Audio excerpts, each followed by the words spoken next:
สวัสดีทุกคนเนาะมื้อนี้กาบ่ลาสิได้ไปปั่นข้าวว่ามันเป็นจังไดเนาะตอนนี้กาสิได้ไปปั่นข้าวเขาเจ้าเนาะอยู่พุ่นและทุ่งนาพุ่นอยู่เพื่อนอยู่ภูมิใจเนาะ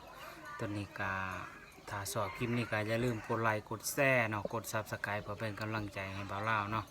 ตอนนี้กาให้พี่น้องติดตามไปนํกันว่าที่เขาปั่นเขามันเป็นจังไดเนาะตอนนี้เฮากาสิได้เดินทางออกจากเขื่อนไปกับประมาณลักกว่านี่เนาะกาไปอยู่คุมไต่พุ่นเนาะสิขี่รถจักรไปเพราะว่าจักรปั่นเขาจะถือไปก่อนเนาะไปถ่ายให้พี่น้องเฮานะครับไปชมว่าวิธีเขาผาดเขาอยู่ที่ลาวนะมันเป็นแนวใดเนาะกาสิไปถ่ายให้พี่น้องเฮานะครับไปชมเนาะตอนนี้ก็ยังอยู่เฮือนเนาะตอนนี้เนาะบ่าวลาวเขายังอยู่เฮือนเนาะก็สิได้ขี่รถมอเตอร์ไซค์ไปเนาะไปปั่นอยู่คุณแหละเขาไปปั่นอยู่เฮือนเขาเจ้าเนาะเขาแบบว่ามันสิได้รับผลลายสบายเนาะเขาเจ้าแก่ไปรถหนึ่งเนาะว่ามันสิมีจักชอบอยู่หันเนาะตอนนี้ก็โอเคเนาะบ่าวลายยายห่างไปติดตามเลยครับชมกันได้เลย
สำหรับคลิปนี้ก็จบเพียงเท่านี้เนาะ